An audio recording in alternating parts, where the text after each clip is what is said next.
Now let's just continue on.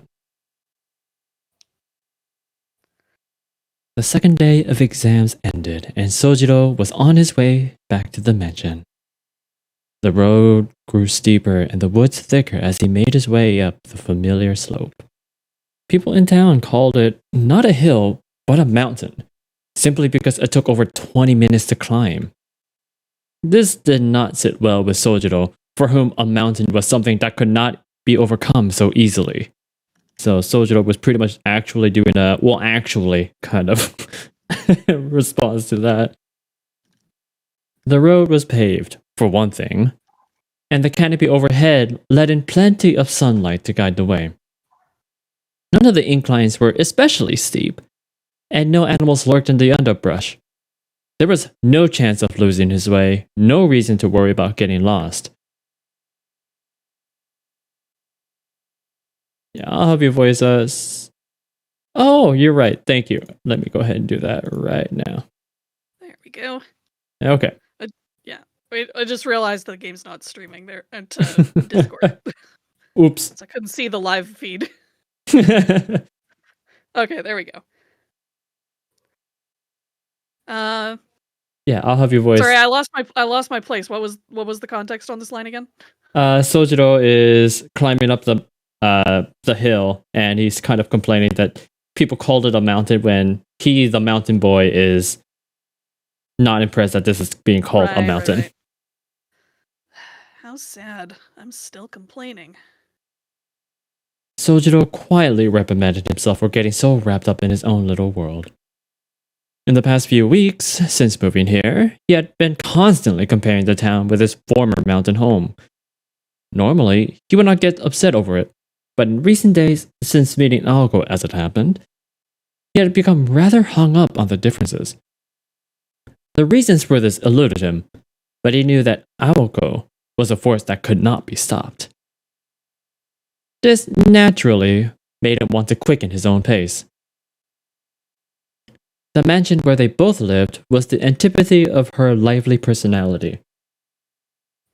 It stood out like a sore thumb, even in a town like Misaki. Some people said it was haunted. There were no ghosts per se, but it was inhabited by magicians, so their claims were closer to the truth than they would have possibly known.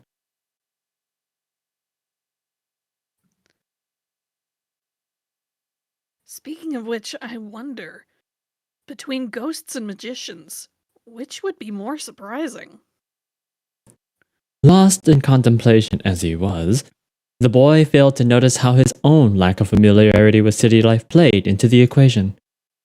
In any case, none of this pondering changed what needed to be done. Tomorrow was the last day of exams. That meant he only had a little longer until Aoko stopped taking responsibility for his safety. If possible, today was going to be the day when the mansion's owner accepted his continued residence there. Sojiro slipped between the trees, encircling the mansion, and walked down the naturally tree-lined avenue that led him to the front door. Here goes. Taking a deep breath, he stepped across the threshold. The drawing room was where he expected to find Alice. Oh, this part. However... Is that Gymnopedian playing in the other room there? I'm back. Welcome back. Now you can take over for now. Sojiro. Nice! Woo! Awesome. He found himself face to face with the most unexpected scene. A few steps in, he arrived at the large foyer extending from the mansion's entrance.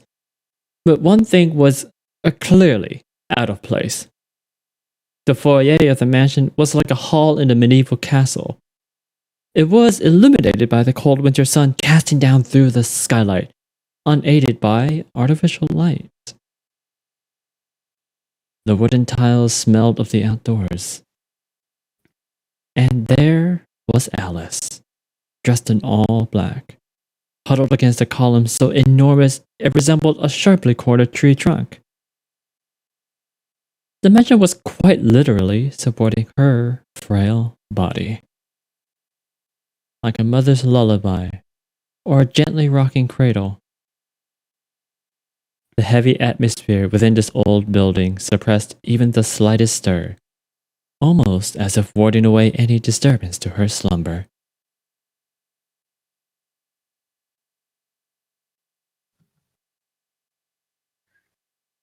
There she slept in the shadows of home. Hidden away from outsiders, her sleeping figure was enough to mesmerize anyone who laid eyes upon her. Mhm. Sojiro instinctively looked up at the ceiling out of sheer awkwardness. He wanted to surprise her, but not in this way. Her slender frame lay asleep by the fireplace. The scene was as beautiful as a painting, yet hard on his heart at the same time. Her slumber seemed breathless. She was too still, with not even a hint of movement, and yet, slumped against that frigid column under the cold winter sky, happiness appeared to be her blanket. A passerby would not be blamed for thinking she was in that most peaceful state of eternal slumber, death.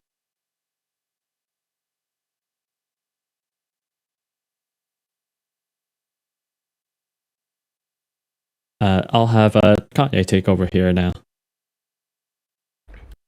She must be pretty cold. Sojiro spoke to himself as he gazed idly upon her. Bringing her a blanket or something warm did not so much as cross the boy's mind. Instead, honest as it sounds, the first thing he thought to do was to go prepare some tea. He made sure to be as quiet as possible as he opened the drawing room door. On the table, waiting for him, were 3 pills. They were the medicine Aoko required him to take every day when he arrived home. Gulping down the vaguely sweet pills and continuing on to the kitchen, he selected a box of tea from among the many in the cabinet and brewed enough for 2 people. Alice was still asleep when he returned to the foyer. Careful not to make any noise, he crouched close to the ground. He was startled by how cold the floor felt through his pants. He thought it would be warmer here by the fireplace, but then again, he recalled how Aoko had referred to it as a useless hole in the wall. What was likely the case was that neither she nor Alice knew how to use it properly.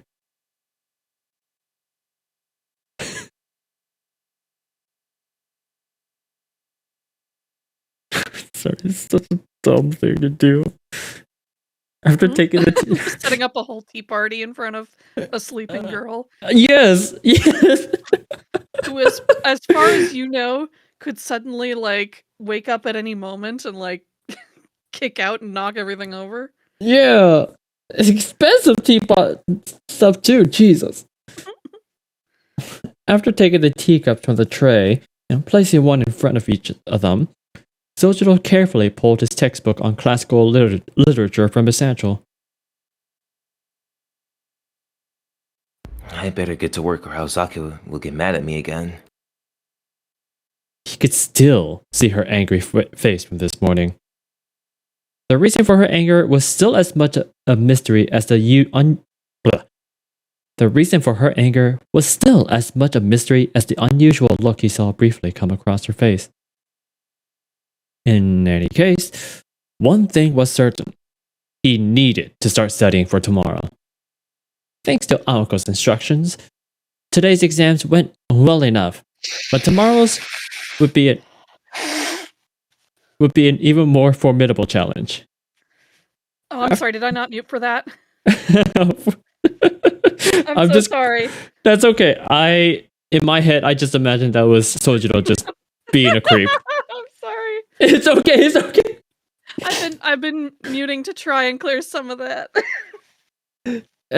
I've done something similar too, where there was one time I need to sneeze, but I forgot I was already muted, so I pressed the button to unmute and I sneezed into the mic, and people were like, "Whoa, Balance, bless you!" It's like, oh shoot, I'm so sorry. Excuse me. Oh, Okay, all right. good. Actual mute.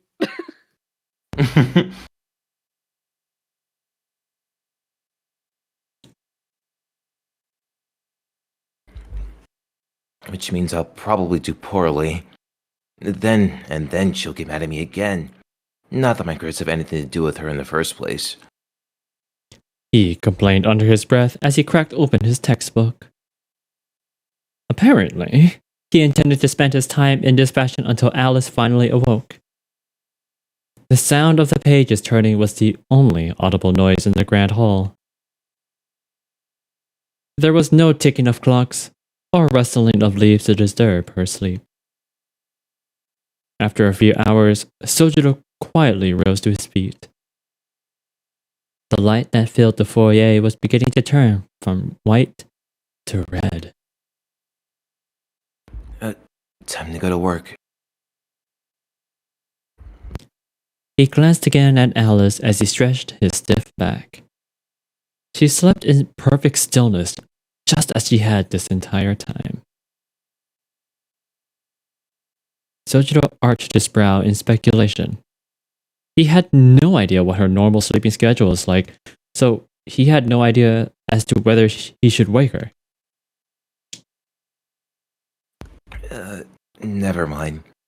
Kawasaki will be home soon anyway. She'll be fine. As if reaching the end of a long train of thought, Sojiro gave a quick nod of his head and took his leave of the mansion. Today, work was a shift at the Chinese restaurant in Misaki's shopping district, the Mad Bear.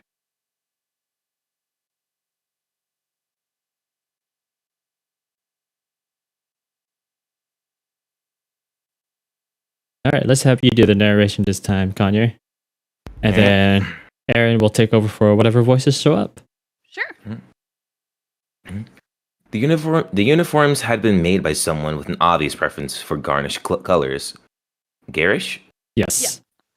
The orange apron was emblazoned with a cartoonish polar bear slashing a walk in two with its powerful claws.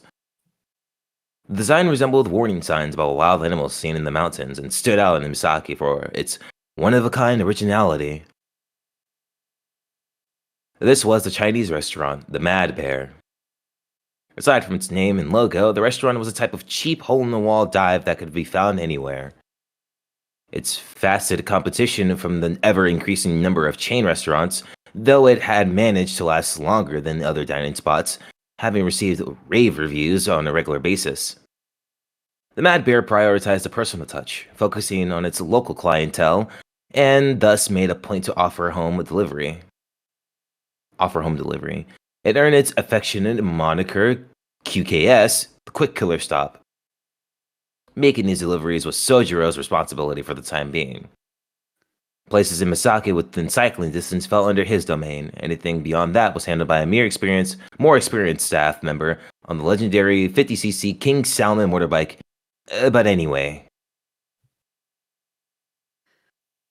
You'll never guess what a buddy in Yashirogi told me. When delivery workers were not out on deliveries, they spent their shift busying tables or washing dishes. Oh, bussing tables. bussing- Yeah. Bussing tables. I don't know if that's supposed to have two S's or not. I'm not sure. Anyway. The dinner rush was yet to come, and Sojiro and his fellow delivery boys were shooting the breeze while washing dishes in the back. Yo, Shizuki. I'll take over for this one. I'm listening, Kinami. I'm listening.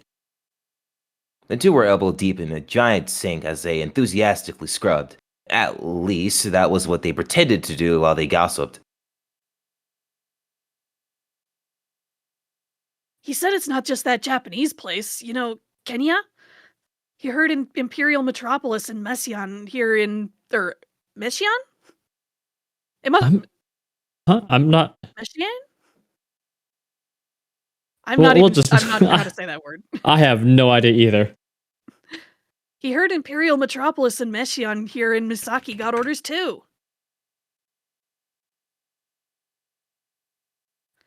I mean, if you want that much meat, just go to Shitaichi, man. Who the heck orders raw meat and an entire salmon? I tell ya, there's some weird shit going on at that place, for real. Maybe they have a pet alligator or something. I've definitely never heard of an order like that before. What's an alligator?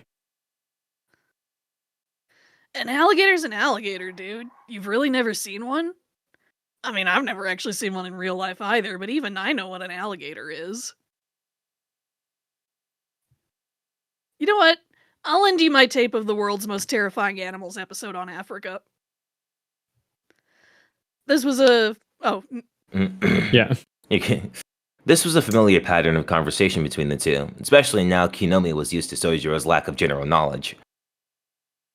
The banter was interrupted by the delivery phone. The manager snapped up the receiver and quickly jotted down the order and address. Once he hung up, everyone in the kitchen did their best to avoid making eye contact with him. Nobody wanted to go rushing out for a delivery on such a cold day. Shizuki, this one's a little far away, but I want you to handle it. The manager singled Sojiro out for the task, seemingly unfazed by his staff's laziness. Here's the order, and it's an unusual one, so keep it to yourself, okay? The manager tore a sheet with the order and address written on it from his memo pad. Sojiro took one look at it before a grimace quietly spread across his face. I wonder. Boss? Yeah. The manager stared right back at him as if he could tell what it was he wanted to say. Look, I know what you're thinking, but I've been in this business a long time, and this is far from the strangest thing I've seen. It's no big deal. Now help me get this stuff from cold storage. Sojiro stared in admiration as the manager, dressed in black, marched out of the kitchen in his all-business way. Nowhere was free from the odd occurrence now and then.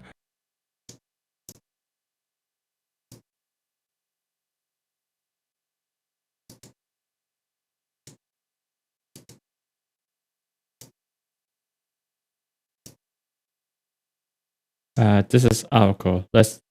Yeah, I'm pretty sure it's Aoko. Go ahead, Eryn. Okay.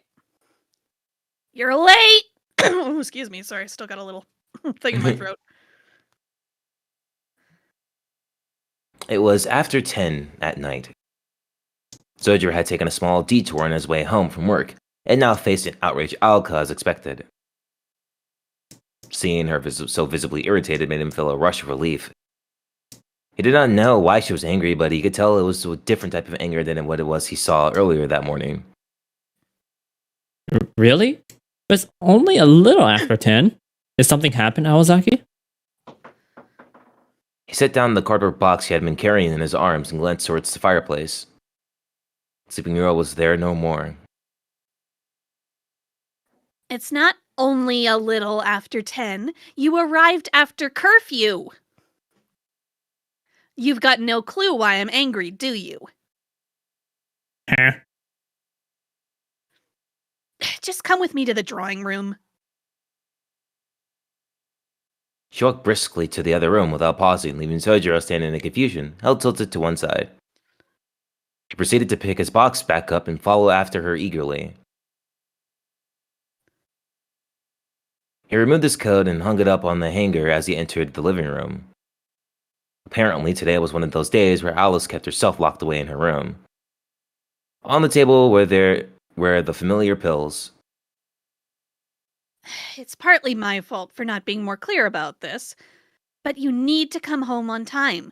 Your curfew exists for a reason. Alko handed him the pills and a glass of water with an expectant look on her face. But I already took the pills before I went out. And I feel fine anyway. I don't think I need any more pills today.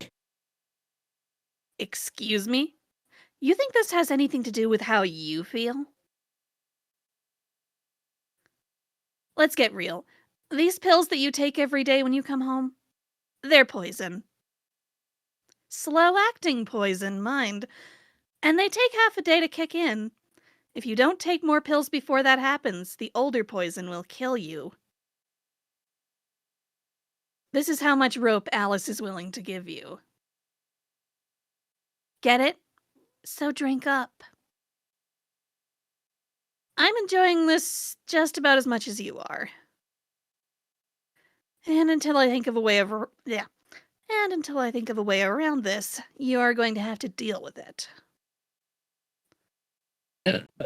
Maybe I misheard you for a second. Did you say that these pills I've been taking this whole time are actually bad for me? Sojiro took the pills from her and gulped it down.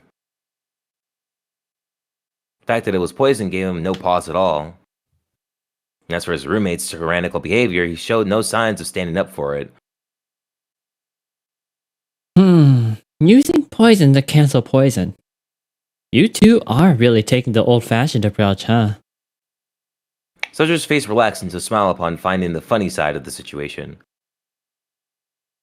Alco was utterly dumbfounded as to how he could be happy at a time like this.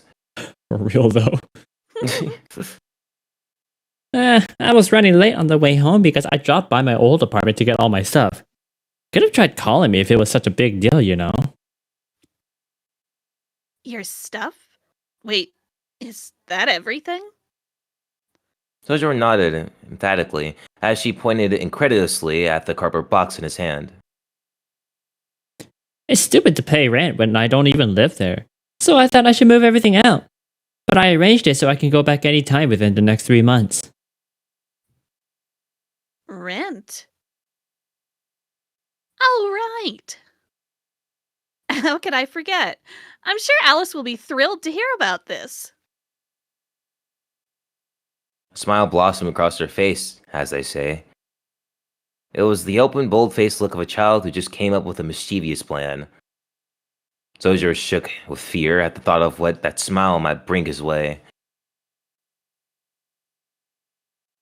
You sure don't have much. That one cardboard box contains all your worldly possessions? This is a lot to me. Is Alice upstairs? She just went to her room, although she stayed at the dinner table longer than usual.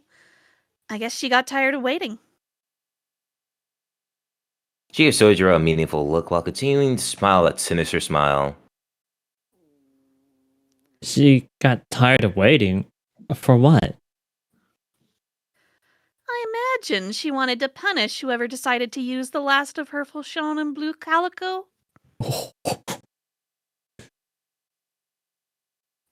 Why do I know that name? I think that Fauchon is that brand of tea I used. It sure is. To be honest, even I was shocked when I first walked in. I know how she falls asleep all over the mansion, but I've never seen her prepare tea first. I woke her up to see if she was okay, and she was just as surprised as I was. We couldn't imagine who would do such a thing. Sojiro clapped his hands together as if remembering something important. He had forgotten to clean up the tea before leaving. The written from forehead to chin delighted Alco immensely.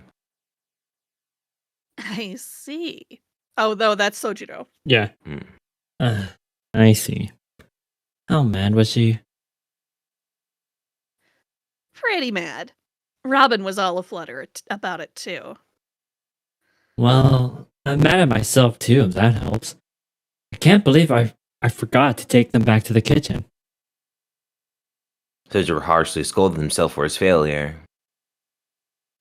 No, dummy, she's mad at you because you sat and watched her sleep. Creep? For real, no. Oh, I didn't think she would mind all that much. Well, we do mind when you watch us sleep, just so you know. Alco's glare was enough to make glass shatter. There was an indescribable intensity. Damn it, I missed. In the way that she said it. What was that? Fly. Me trying to catch a fly. Mid-sentence. I had to focus for a second. I had to lock in. I'm kind of just imagining the in-universe narrator of this book. I can't wait till I listen to an audiobook where a guy's like, "Ed, sorry, fellas, that was just a fly," and just continues on like nothing happened. Yeah. You mean it's a personal pet peeve for you and Alice? No, it's common sense. If you go around assuming that other people feel the same way as you, you're asking for trouble. Huh. But isn't it kind of her fault for falling asleep in the foyer in the first place? It would be stranger if I saw her like that and didn't want to look out for her. Look, I appreciate that's what you thought, but you just have to understand that that's how the lady of the house is. While you live here, responsibility for any and all mistakes or bad judgment on your part will be laid at your feet and your feet alone. Do you get what I'm trying to say here? Alka's questions sent Sojiro into a trance of deep thought until finally he uttered, So, in other words, I'm in Alice's kingdom now? Yes, congratulations. Although technically this kingdom belongs to both me and her. Which means what we say goes. I thought that was you, Eryn. I was like, man, what's with all these That's why it gets flies? around. She smiled as she spoke and plopped herself down on the sofa.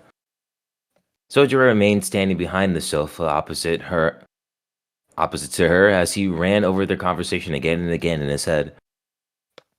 The notion of this being their kingdom made him realize he actually had no idea where the girls had come from or their family backgrounds. Where are your parents? Kawasaki. He inadvertently blurted out, this being the question foremost on his mind. They're alive and well. They own a place in Tokawa, 4 stops from Misaki. I learned everything I know from my grandfather, who's retired now and lives with them. Huh. Sounds like a pretty normal family.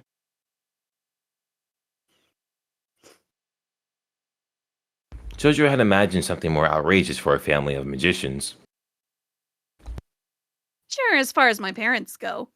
My father sucked as a mage. My grandfather says it skipped a generation, so I get double the power. But I'm not so sure about that. Excuse me. I think Alice has more the type of family you're imagining. She's from England, you know. She is British.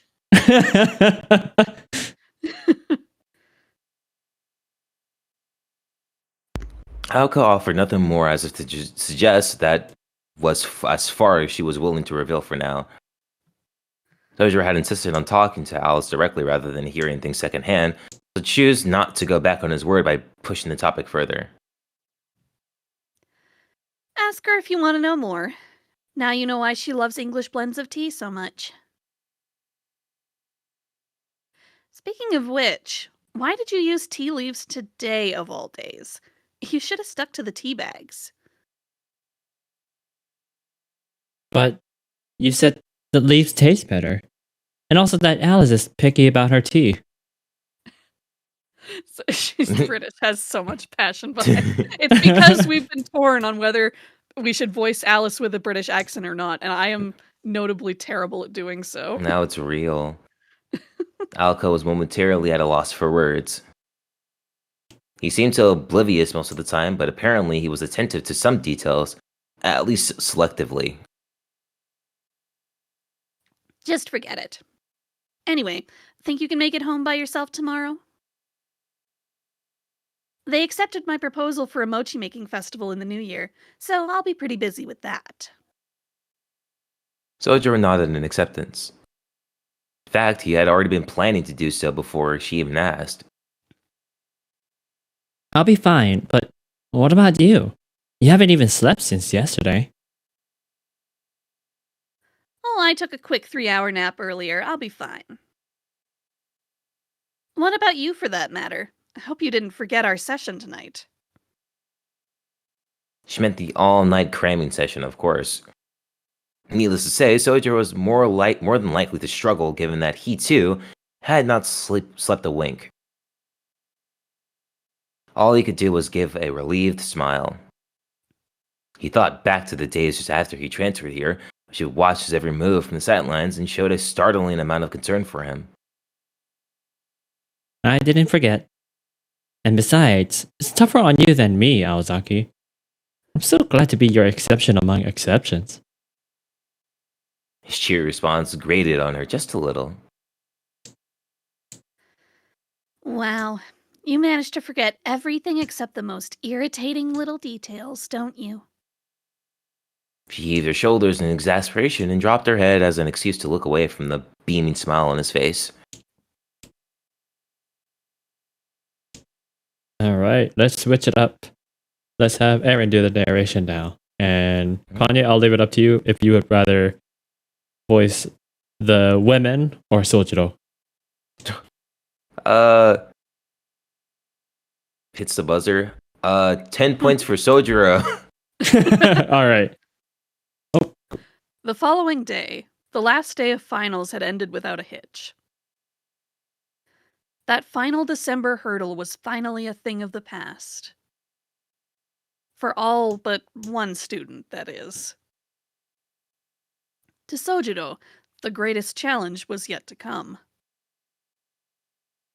He bid farewell to his classmates, all jittery with excitement for the last day of term, and headed into the Shiroi woods. The road home was no different than yesterday. Like he was reliving yet another day striding up that hill. Running up that road, running up that road. Yet today, there was a fierce determination in his steps. Today was his last chance, and he wanted nothing more than to talk to the girl. He did not care if she was cruel to him or ignored him, nor whether Alka was being truthful when she said that she could trap him in a mirror land or something like that. All he really cared about was having the chance to speak with her face to face. This would be an excellent screenshot to share with no context.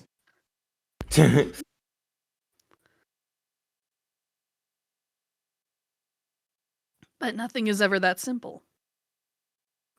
To tell the truth, what he found upon finally entering the mansion was not wholly unexpected. She sure sleeps a lot. The déjà vu he was experiencing made him dizzy. Faced with an exact reenactment of the previous day, he could not help but blurt out what he was thinking. Alice was sleeping by the fireplace, just as she had done yesterday. The way her legs draped to one side resembled those of a princess in a children's book. She looked more comfortable than she had the day before. Miraculously, he had a rare flash of insight that enabled him to read the situation more clearly. What could Tobimaro be doing at school on his own? Upon glancing back at the entrance, he made his decision, took a deep breath, and rolled up his sleeves. If today was a reenactment of yesterday, then he supposed he would play along with that idea. Sojiro removed his shoes and headed for the kitchen. He was off to prepare another ill-fated pot of tea. Of course. Since she was angry about him using her precious fauchon, or fauchon? No idea. I have no idea either. This time he turned to Jackson's fruit and herb brew. Sadly, this was about as much as Sojiro could manage to amend his behavior. He had failed to realize that it was not the brand of tea that had landed him in hot water, but rather his incorrect brewing method. How much do you guys know about like the brewing methods of tea? Not a ton, other than like being careful of how long. Zilch, nada, zero. Yeah, so I imagine honestly it's not too difficult when it comes to black tea. And it's kind of like what you said too, Eryn. There's with black tea, you want to brew it with boiling water for about 3 to 5 minutes at most. More than that, the flavor becomes a little too heavy, which I personally don't mind, but some people are pretty like on the dot on exactly how long. And then when there's I'm pretty like whatever on how strong or weak my tea is, so I never pay attention. and when it comes to like other kinds of tea, like white tea, for example, you actually want tea, water that's just reaching close to the point of boiling. That is the desired level for water when it comes to brewing white tea. And then for matcha, since Anubis brought it up, matcha and green tea, you want it a little bit less than that. It's still hot, but just not like boiling hot or even close to boiling hot. And that is the preferred temperature or the best temperature for brewing those sort of teas. It's pretty incredible. And I used to have a kettle where you can adjust the temperature, and then it broke. So now I'm just a pleb who just uses boiling water every time. And I personally, I don't care. I like to think my taste palette is decent, but I'm not such a snob to where I'm like, oh god, they use boiling water for white tea. I can taste the incredible difference between the different boiling temperatures. I love your tea snob voice balance. Add the sugar and add the ice. Well, if you're making like iced tea, sure. I'm very particular with iced tea. I think there's only a few that I like, but I like all of my teas hot. And we've also learned that Nancy last week likes hot beverages too, even just hot water. Mm-hmm. We like to make fun of my mom for that. Like whenever she asks for tea, she likes it extremely weak. So we do like to just poke fun and say that she doesn't enjoy tea. She likes hot water. Sometimes I'll also make fun of a coworker of mine, even though he's like kind of old enough to be my uncle. I still make fun of him every time I see him with milk, adding it to his tea. And it's like, oh, come on, you're ruining the flavor of the tea by adding milk in it. And he's like, oh, but it's what I like. Or now at this point, he's like, hey, look, John, milk. He knows. You know, hot water, naked. That's how you describe it.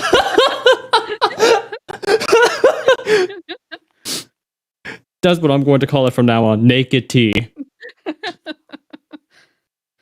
Oh my lord.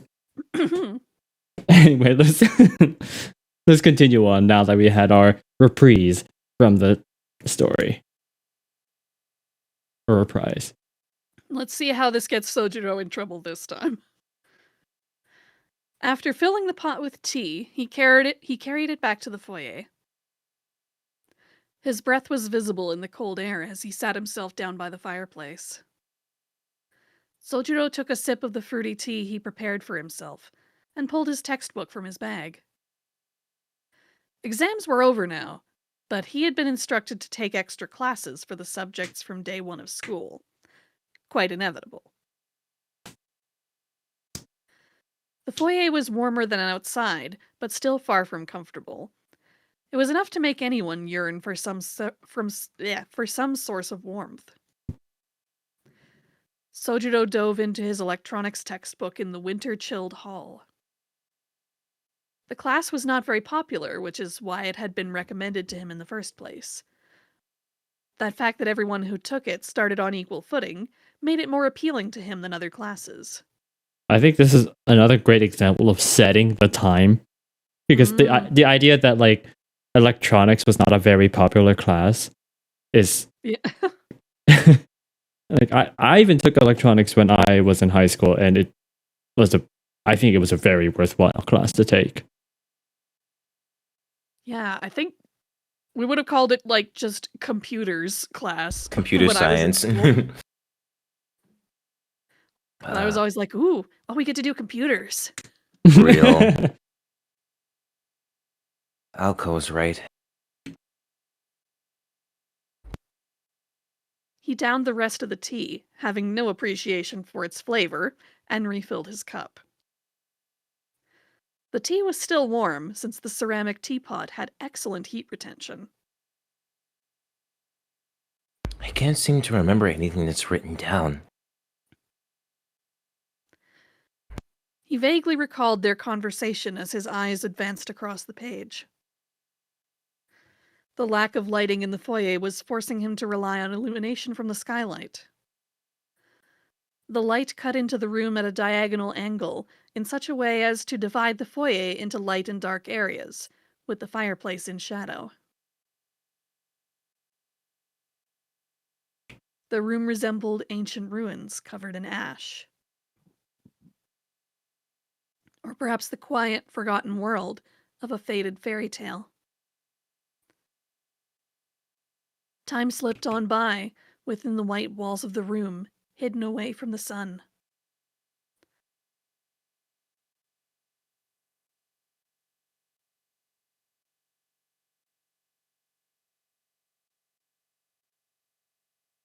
The minutes passed slowly for some time, until the sound of a textbook slamming shut brought the room back to reality.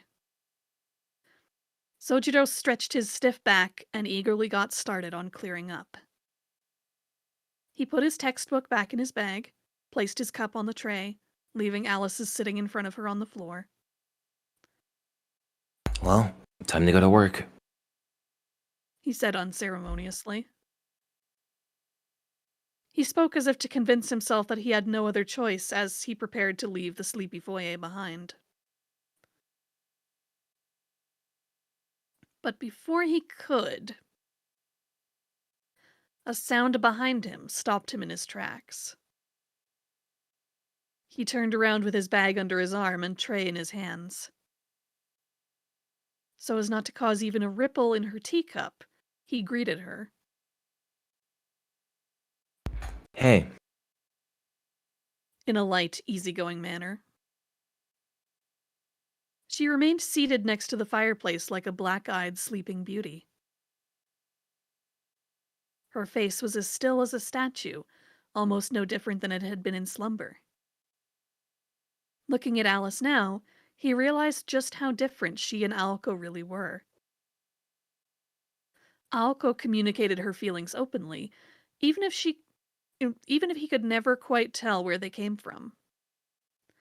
Her trademark expression of irritation would keep him guessing as to the reason she was angry. But to her credit, her emotional state was always clear.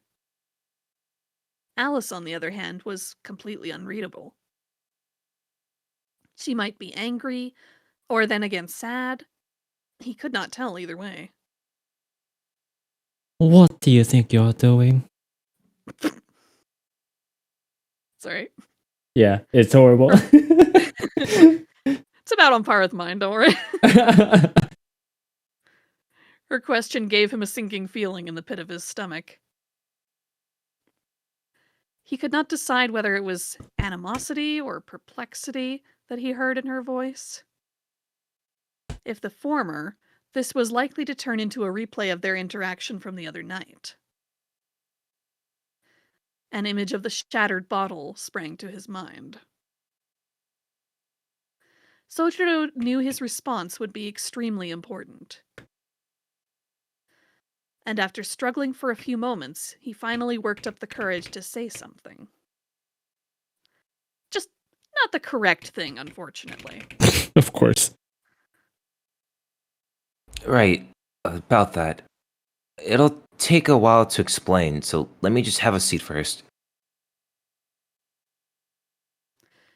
He had no idea what the correct approach would be, so he simply did whatever came into his mind instead. She gave him no response. Her face said that she detested his presence, but he plowed ahead regardless. Sojiro took a seat and set down the tray once more. Their eyes met. Her inscrutable gaze was enough to turn most people away. No thoughts, head empty. But the target of her animosity appeared not to notice at all. Yes? Well, I guess I should have done this a long time ago, but I've been wanting to talk to you about something, Alice. Despite having suggested that it would take time to explain, he managed to sum things up succinctly. Me? Not Aoko? Well, I have lots to talk to Aozaki about. In fact, I think all three of us should sit down at some point. Alice found herself out of kilter, unable to read his true intentions. Sojiro continued on, failing to notice her bewilderment. Aozaki said you two rarely speak at each other. I'd feel bad if that's because of me, but I'd feel even worse if it isn't. It's sad that we live together but never talk. Each word he spoke was heavy with emotion. Alice remained utterly unable to discern this boy's intentions. All she could parse was that there was something he wanted from her. But what could that be? What she found even stranger was that he was not speaking to her from a place of fear. Aren't you afraid of me? No? I don't know enough about you to be scared of you, to tell the truth. Her gleaming eyes looked like they were made of polished quartz. His response had not been what she expected. He spoke with pure honesty and unfettered truth. Such boldness, however, did not actually upset her. Their conversation ground to a halt. If you could even call it a conversation in the first place. Alice grew tense, as if displeased by the strangely comfortable moment of silence between them. Sojiro endured her cold stare, showing no sign of flinching. Talk. Hmm? You said you wanted to talk to me. So, be my guest. Whatever topic you like. It was more of a challenge than an invitation. He had neither a topic on hand, nor were they intimate enough to strike up a casual conversation.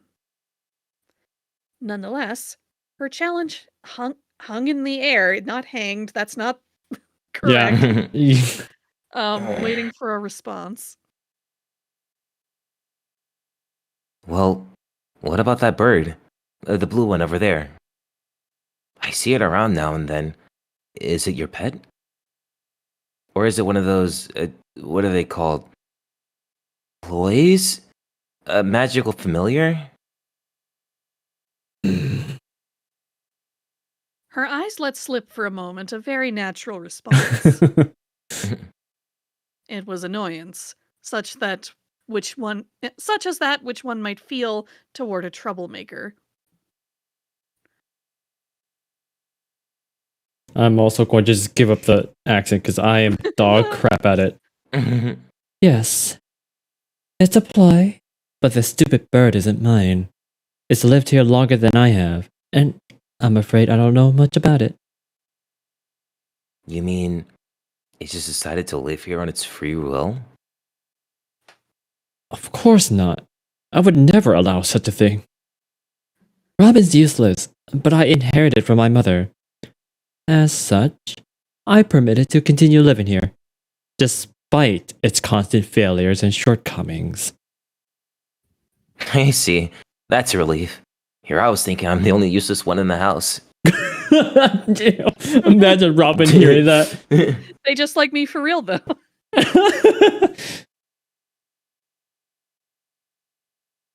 She turned away in silence to avoid looking at his hapless grin. Thus began Sojiro's very lengthy monologue. It started with his part-time job, then moved on to the school. Next came the amusement park and random gossip around town, and last the subject of rent. I like how the amusement bar came up. I imagine he's like, do you remember the time when you almost killed me and Aoko? That was a good time. And then I was locked aside in a bottle. Oh, Never had more adrenaline in my life. It was kind of nice, actually. He spent all of 20 minutes on mindless small talk. Then he ran out of things to say and finally stopped. Sorry, I'm on the clock soon. So I should get going. And that was that. After finally getting his long-awaited chance to talk to her, he realized he had no exit plan in place. So he returned the tray to the kitchen, placed his bag in the foyer, and headed for the door. She had never seen the boy so candid. Which was why, overcome with surprise, she found herself calling out to him. Wait, She had no reason to do so, and yet she called out anyway. Yes? it's just. I saw the pot you used today. Oh, right. I wasn't going to make the same mistake as yesterday, but I guess I'm the only one who drank any today, so... Well, that pot is normally used for coffee, so you shouldn't put tea leaves in it. Sojiro's eyes grew wide with shock. Now he remembered that there had been all sorts of cups and teapots in the cupboard, each one specially designed for a different type of tea. Who knew there was so much to brewing tea? I guess a beginner like me should have messed with things he doesn't understand, huh? She let out a vexed sigh. Why didn't you wake me? Either she had not heard what he said, or she had been waiting this whole time for a chance to ask him that. In any case, her question abruptly interrupted his stream of thought. He fell silent with introspection. The thought of waking her had not so much as crossed his mind, either that day or the previous one. Tell me. You didn't wake me. Did you expect me to just keep sleeping? Her eyes were filled with animosity. Lies were useless against such an all-piercing gaze. The setting sun transformed the foyer into a battle of life and death. Lies or deceptive answers would not be permitted. Amidst the palpable tension that filled the room, where any move, wrong or otherwise, was likely to get him killed, he felt pain rather than fear. Alice's voice was icy cold, preemptively rejecting any response he was to give. The boy vaguely imagined a newborn chick that had fallen from the nest, struggling to survive on its own. It gasped, hanging on to a thread of hope, yet detesting where that thread hung. Do you really want to know? Alice nodded sharply. Fine, but it's not especially meaningful or anything. I just think it's rude to wake someone who's sleeping. I have no time for jokes. That is the truth. I just thought I should let you sleep. I really wanted to talk, but I decided to wait until the next time we saw each other. How sweet of you.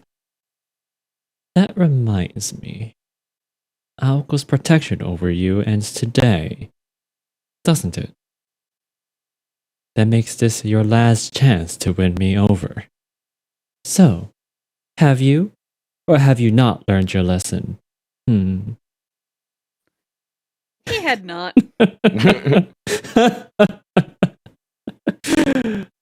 He swore to her, agreed to her terms, and gone as far as to sit face to face with her to get to know her.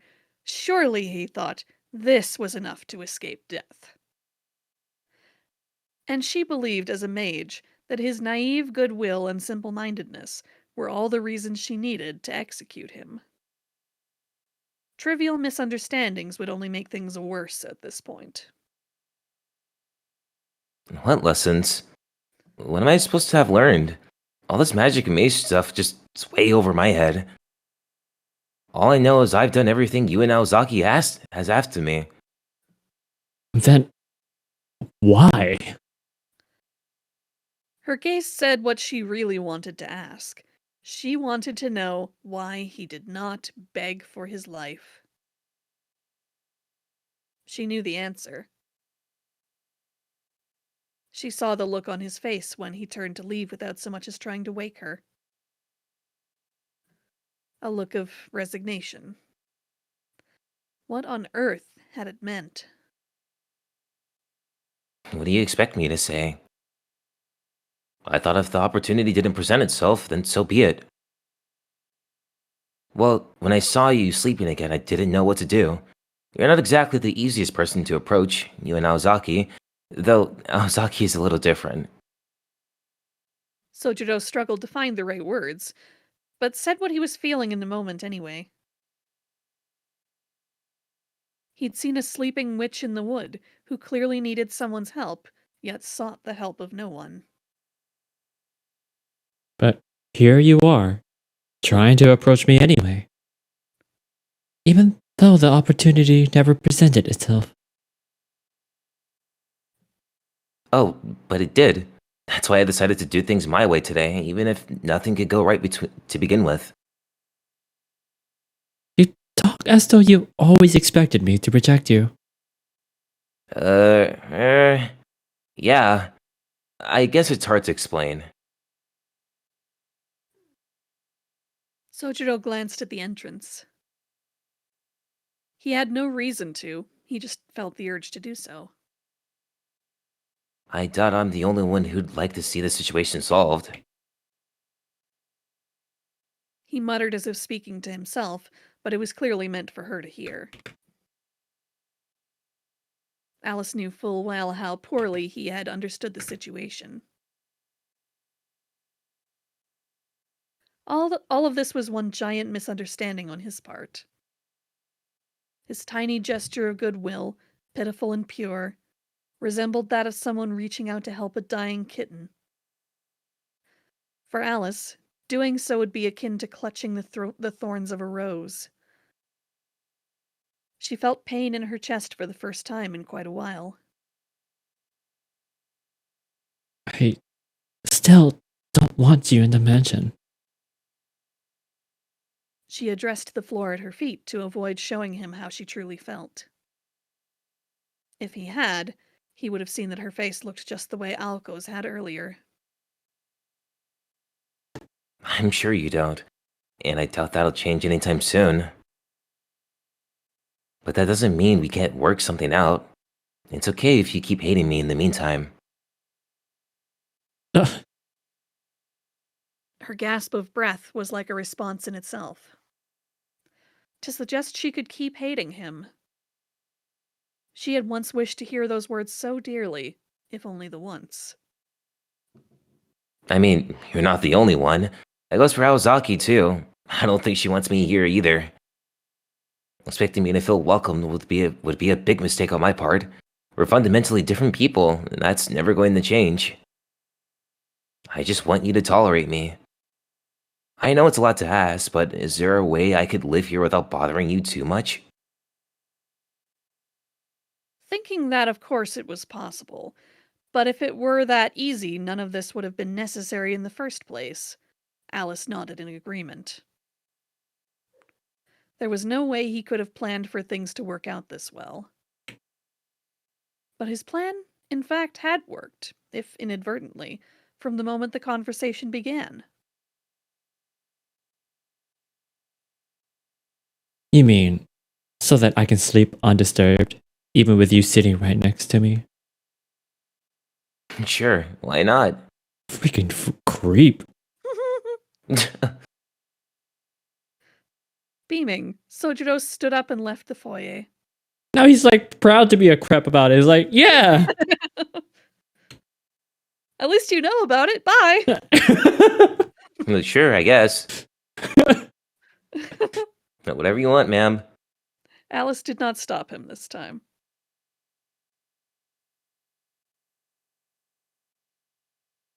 He had a newfound spring in his step as he headed to work. Now he's even proud of being a crep.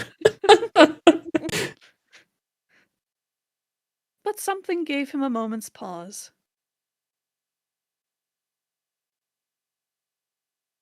I think that's still you, Fire. It's not nice to spy on people. You think? Sojiro, he complained aloud to make sure a certain someone heard him.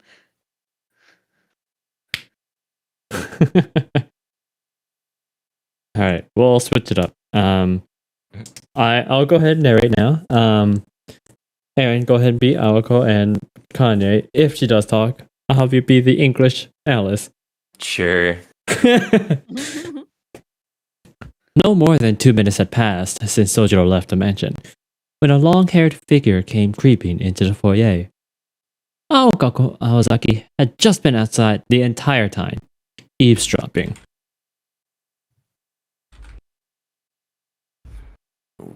When did you get home? With a sullen glare, Alice addressed the interloper. Aoko was shivering from head to toe after standing in the cold for so long. She deemed gloves an abomination and refused to wear them except in the most extreme cold. As a result, her slender fingers were pitifully swollen and red. Mood. I'm with you, Alco. Dunno. A while ago. Anyway, how did it go? You two were talking for so long. She looked strangely elated as she blew on her hands to warm them. Alice was not fooled at all by Aoko's facade, clear from the ill-tempered look she wore on her face. I never expected you to be so overprotective. But did you do it out of stubbornness? Obligation? Oh, please. I was just going with the flow. But seriously, how did it go? You told me you'd resort... Yeah. You told me you'd resort to force if he made you mad.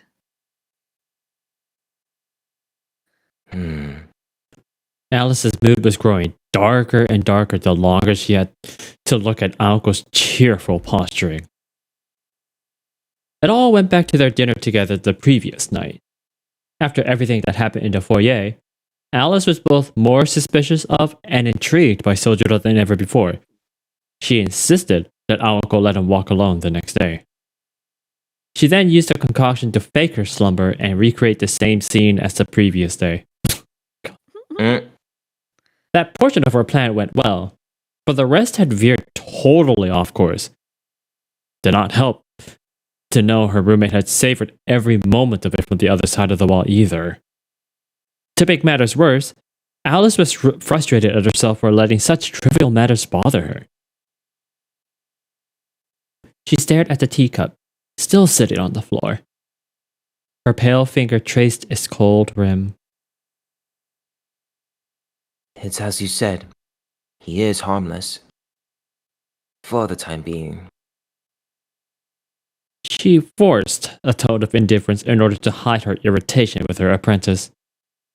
It was in this moment that Sojiro's fate was decided. That's it? You were taking what seemed like forever. Relentless, Aoko continued her line of questioning. Alice only stared back icily. Alko, I know you were eavesdropping. She voiced her displeasure at Aoko's behavior in no uncertain terms. Suddenly, the air in the foyer felt cold as ice. They stared at one another, each trying to guess each other's move. So you did notice. This doesn't change anything about our deal. I hope that's clear. Aoko widened her stance and glared at Alice. I am a reasonable person, Alko. It's fine with me if you take 30%. Completely unperturbed by Aoko's warlike posturing, a simple look was all Alice needed to keep her roommate in check. Down from all of it? Ha! Not a chance. Fly too high, you may lose those wings, Alko. Alice remained calm and dignified, not moving a muscle. It felt like hours passed as the two stared at each other in silence. Aoko was grinding her teeth in frustration. At this rate, their alliance would be in tatters before they even confronted their foe. And worst of all, she knew Alice had the upper hand. Cheapskate. Aoko accepted her defeat with a tisk. Fine. You get 60, I get 40. It pained her to settle for less. Alice nodded in satisfaction. Very well. But I'm the head of the house, and you're the one who brought him here, so it's your job to collect rent. I wondered if they were talking about like a bet on the outcome of all this or something.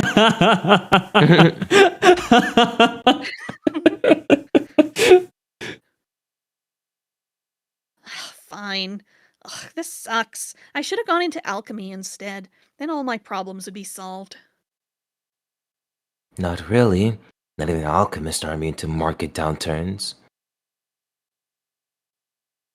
Alice spoke with the confidence of someone with first-hand experience of such matters. Yet Aoko only nodded absent-mindedly in response. Their bitter fight was over how to split the take of Sojiro's rent now that he was officially going to move in. Not the most becoming quarrel for a pair of mages. Forcing a boy to live with them and then demanding he pay rent was beyond extortion. It was truly vicious.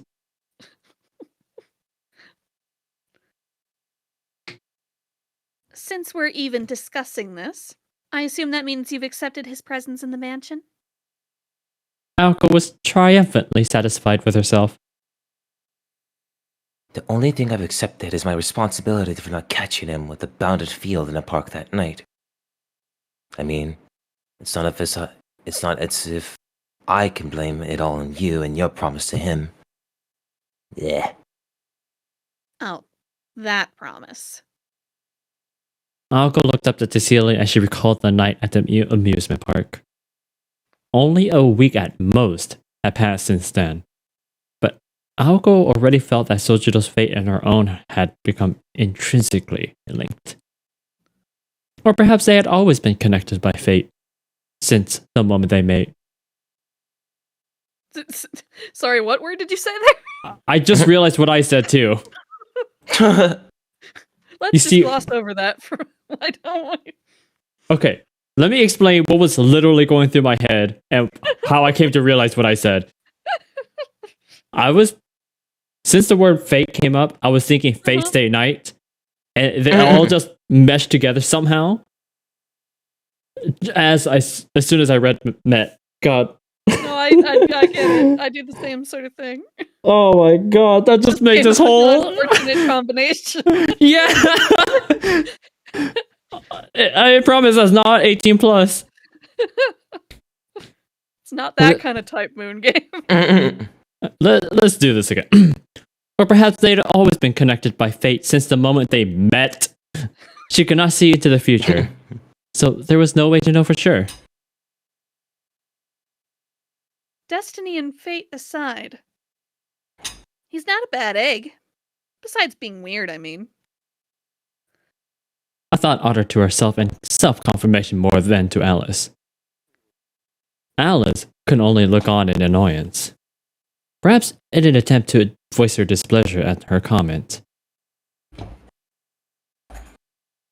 Did you know about his injury, Aoko? Injury? What injury? Alice raised her slender fingers to her mouth as if to push the words back in. She blurted it out in the heat of the moment. A secret that no one else was supposed to know, but that which one couldn't keep to herself. Aoko tilted her head in confusion. I see. Alice looked relieved for some reason. Her sudden antipathy towards Aoko had dissipated as well. Ignorance is bliss, I suppose, said Alice, and she took a sip of her cold tea. She made no attempt to explain who was fortunate or why. A moment later, her beautiful face contorted in revulsion. Yuck. She abandoned the cup to the floor once more.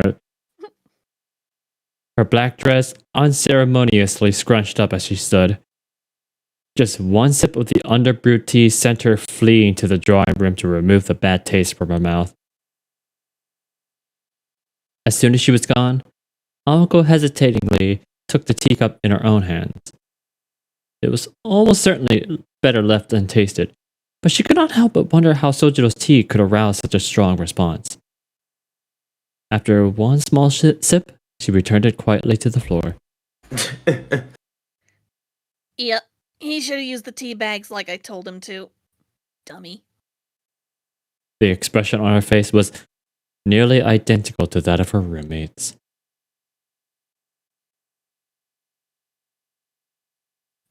What Are a you good... for real? That's how you brew tea? A really nice way to end that chapter. Yeah. It's pretty funny thinking about it. Like, you guys, or well, you and Nancy had gotten like this kind of, well, the very beginning was kind of randomly gruesome at first, and then it went to slice of life, and then we got some really intense, almost practically violent scenes, and we're now back to this kind of like oddly tense but still slice of life chapter again. Like, going through that all would actually make you forget that Sojiro was almost killed by Aoko. Yeah. And then a dummy.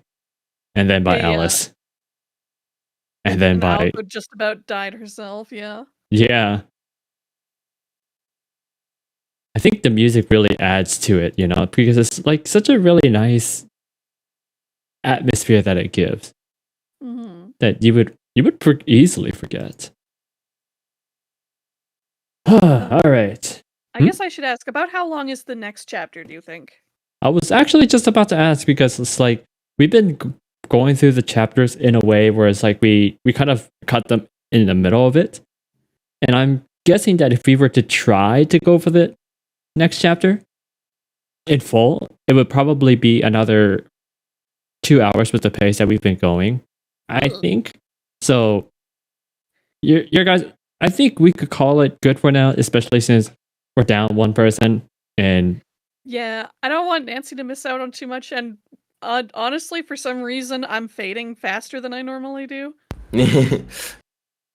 maybe it's due to that like really calm and almost cozy nature of the scene. Yeah, there's not enough like action to get the blood boiling. Yeah, but genuinely. in a good way. Yeah. Mostly good way, except for Sojiro being a crep. Yeah, for real though, right? Like, this is crep propaganda, trying to make it seem acceptable. Pretty much. The worst part is that he actually gets away with it. And of all things for Alice to get upset about, is about the way he brewed the tea leaves. Goodness well, at least gracious. they mentioned that she was upset about being watched while she slept. Yeah, at least they did mention that. And what's even crazy is that she went out of her way to put herself in the same exact situation. For a second, when Sojiro was setting things up for the second time, I thought, wait, he's doing it again after specifically being told she doesn't want to be watched? And yeah, right? Then when he took out the textbook, I was like, oh, maybe this is what he sees as the solution, like making sure that he watches out for her or something, but is like keeps himself busy with studying rather than watching her directly. Is that how he justifies it to himself? Yeah, he's like, well, if I divide my attention correctly, it won't be as bad, right?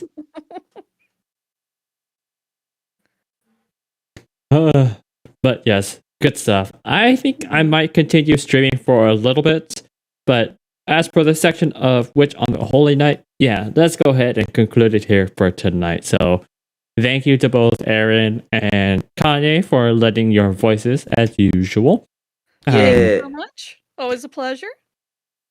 And as Eryn said, there's no real plans as of yet for when she does her visual novel or Yeah, visual 'cause I novel want to stream. confirm who all wants to be in on it. I don't know if y'all want to be in on it or what, but like, But nonetheless, you should definitely give Eryn a follow. It's been a while since Kanye has streamed too. it's probably not worth shouting out my Twitch channel. I haven't used it in ages. I stream on YouTube usually. Oh, I'll okay. be streaming soon. Well, give those two a follow nonetheless. Do you have your YouTube link on your Twitch page? Probably, but I haven't checked in a while. Just a sec. Well, let's all check together. About page. You'll see No! some very old videos on there, and that's about it. But it is the same YouTube handle. Alright, so let's see. Eryn Cerise. So like just Yep, it is right there. youtube.com/Eryn Cerise. Yep. Last live was 9 years ago, so